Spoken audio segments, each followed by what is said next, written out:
Appreciate it, my brother. Next up on the show, he's back again. Eyetest is here. It's Eyetest in the house, everyone. Let's get this show past 500 likes, please. Or retweets if you're watching on Twitter. If you're watching on Facebook as well, amazing. We're live on all platforms. Eyetest is here. What you saying, bro? Yes. So I think 21 is coming. I think 21 is coming, and I came here because I wanted to ask for an apology, because in 2019 I told you trust in the process. I told you if we get a creator in, a lot of things will change. There's video evidence. In 2019, I told you a lot of things will change if we get a creator, and now look what happened. You got Bruno Fernandes. Eyetest. I have openly and publicly apologized to not that he's ever watched it, but to Ollie for being too damning and too trigger happy and reacting too much to my emotions back in January last year when I was calling for him to be sacked because I didn't think he was good enough. I've openly said that. I still stand by the fact that I don't like the way the board run the football club. I'm not happy with all of our transfer activity, and the overall running of the football club I still think is poor. If we go on to win titles and we become more consistent, I'll apologize for those things. But I'm not apologizing to you, because you came on here only a couple of weeks ago and said, sack Ollie now, go and get Ancelotti. We're not going to do anything under this guy. He's dead. He's finished. You've come on here and criticized Bruno on multiple occasions for being too wasteful, for being a stat padder. You've criticized Rashford every time you've come on here for just being no good, whether it be on ability or on outputs. You also came on here a few weeks ago and said Ollie has no system, which means you didn't trust no process. You said if Dan James goes to Leeds United, he will become a baller under Bielsa because Bielsa has a system. Ollie has no system. We essentially are a dead club. You've done nothing but ridicule Ollie and the vast majority of our players for the course of the last 12 to 18 months. And now suddenly we're sitting second in the league. You want to act like you predicted this, like you're Mystic Meg. Bruv, you're Septic Peg instead of Mystic Meg. You're an absolute weapon. There's video evidence.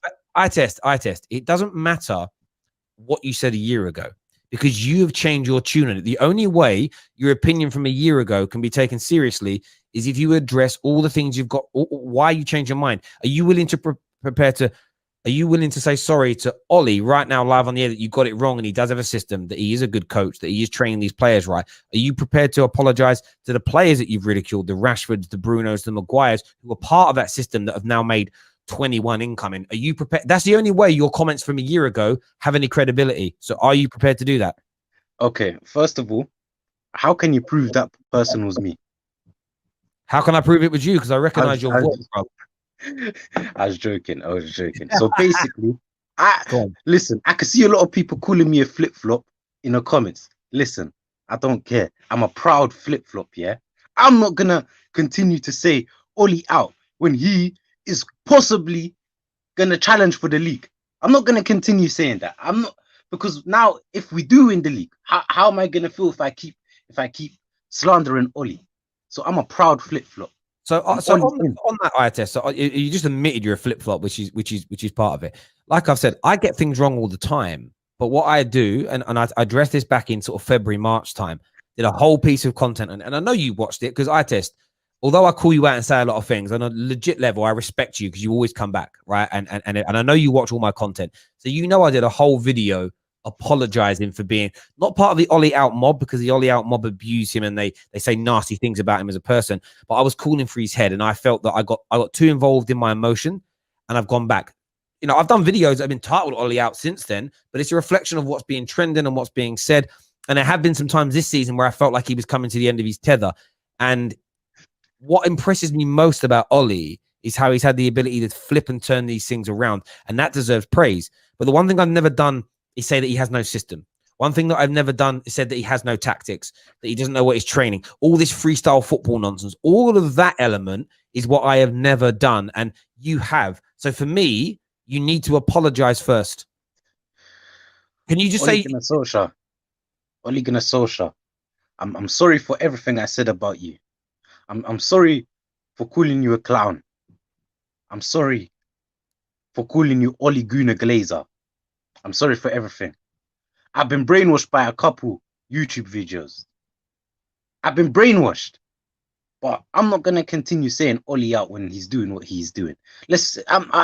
I'm a proud flip flop. People can call me a flip flop, but how can I continue saying Ollie out when he's 2 points off top and January's coming?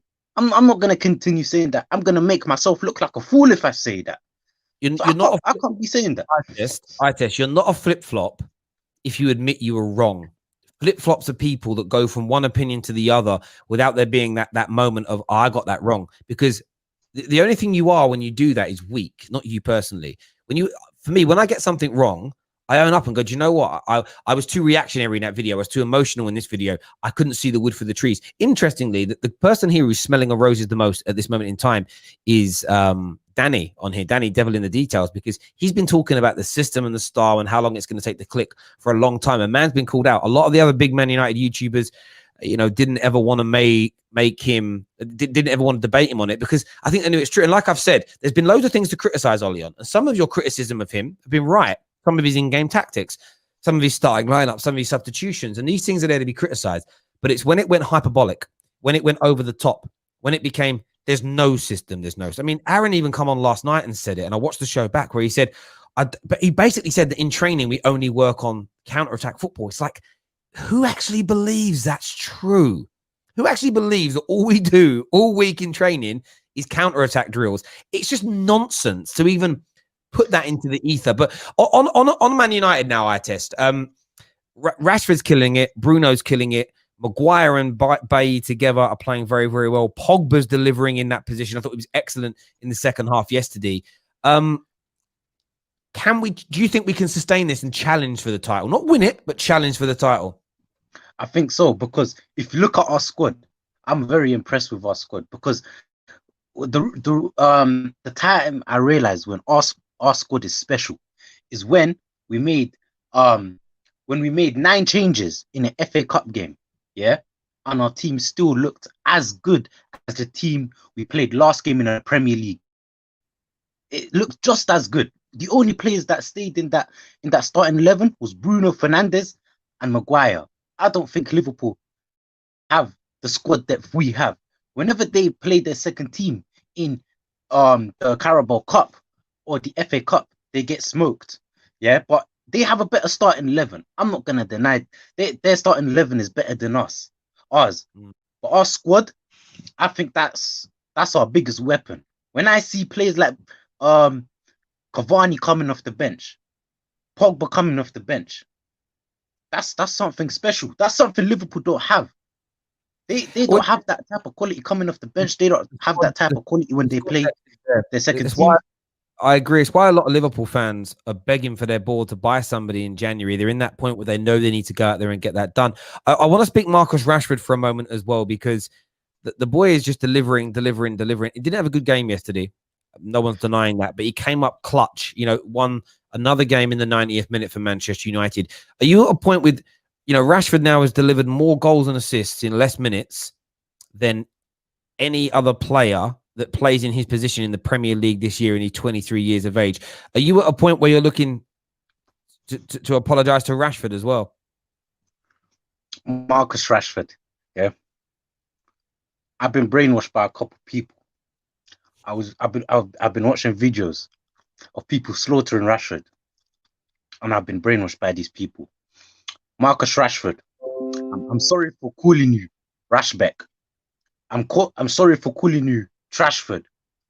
I'm not gonna continue hating on Rashford when he's gonna continue scoring. That will make me look like a fool. Just like with Ollie, if he continues performing, that will make me look like a fool. So I can't continue slaughtering these people when they keep proving me wrong. So I want to apologize. Marcus Rashford, I don't know if you're watching, but I'm sorry. You don't know me, but if you do, I'm sorry. I'm sorry, man. Now, let me ask you a question, Eyetest. I think you've been feeling this for a while about Rashford and about Ollie and about Man United. Do you feel better now you've got it off your chest? Do you feel like a sense of like a weight's been lifted off your shoulders? I do. Because, you see, if what I felt like when I kept saying, when I was saying Ollie out and they were winning, when Rashford was scoring, I didn't feel like a fan. I was like, I feel I believe this about them. So how can I celebrate when they're doing well? But I've had enough of that. I've had enough of that. I can't continue to say they're rubbish, to say they're not good enough when they're producing week in, week out, 2 points off top. How am I gonna look if they win the title? I can't continue like this. And you know what? Like everybody's guilty to an extent, but it's about the level you go to. So when we got beat 6-1 by Tottenham, I blamed everybody that day, and I also blamed part of it on Ollie. And we did speak about sacking him. I spoke about sacking him. You know, and we asked the question: is he really good enough? You know, it's another fumbling start. But the one thing that's important to do when you criticize someone and you ask questions about are they good enough, should they continue, should they lose their job, should a player be dropped, is you leave it open ended to.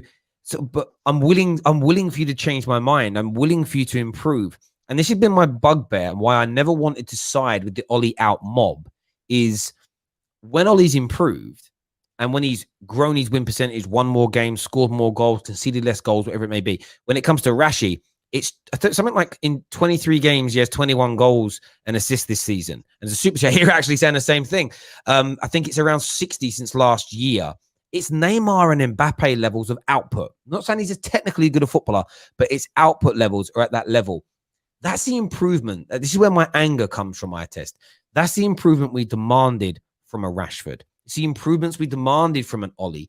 When they deliver what we ask for, you are a fool. And you're not a fan if you can't say well done or thank you or I've got what I wanted. You know, this time last year, Man United's win ratio under Ollie was about 37%. We're pushing on towards 70% now, which means we're just behind the levels of the last 12 months of the best team in England, Liverpool. So to not just be happy about that tells me you have it's a personal agenda, and equally, like you've said, it stops you from enjoying your team. I've seen Man United fans on the internet when we've won games in last minutes look almost unhappy because what they know is that their agenda is now going to come back. They're going to get crap for it. And they're like, it would just be easier to confess to your sins and say, I was wrong about that. And we had Saeed on here who is openly admitted, big up the guy, a real man to do this, where he come out and said he was wrong about Rashford. And it means you can just enjoy Rashford. I was wrong a year ago about wanting to sack Ollie. You know, I was massively wrong about that. I was wrong with some of my rants earlier on in the season around what I think was going to happen. If it turns out that we go on to win the league this year and we defend it next year and we do well in the Champions League, I'll apologize in elements for what I've said about the running of the club because it turns out I'm wrong. And this is the thing, people just got to admit when they get these things wrong. Listen, Eyetest. I want to say one thing. Of course you can. Go on. Is about ego. You see the reason why I kept continuing to bash Rashford, Ollie, it's because of ego. I said the stuff in the past, and I think that's the same with a lot of other people. Is ego. That's what's stopping them from saying they're wrong. So I had a fight with my ego yesterday. I had a fight with him. And I hear that, bro. And that's what it comes down to. And it's, do you know what? I'll give you credit for it. It takes a real man to do that. And do you know, you're going to feel about, you know, before you said you felt 10 foot tall because I admitted you got something right and I didn't. This will make you feel even better than that because you can just enjoy things now. You can just enjoy it. And listen, you won't see me come at you as much on here anymore. Not because you agree with me, but because I can tell you're speaking truth as opposed to you're fighting a dying battle, brother. And that's what the last few times you come on here and spoke about Rashford, it was testament embarrassing for you because you're literally saying a player that hasn't scored a goal in a year is better than him. And by the way, playing in a team with a manager that everybody says is better than Ollie. So none of it computes, bro. But Eyetest, listen, thank you for coming on, having your say, mate. Really appreciate it. And we'll speak to you soon. Thank you, mate. I feel like Dr. Phil today. I feel like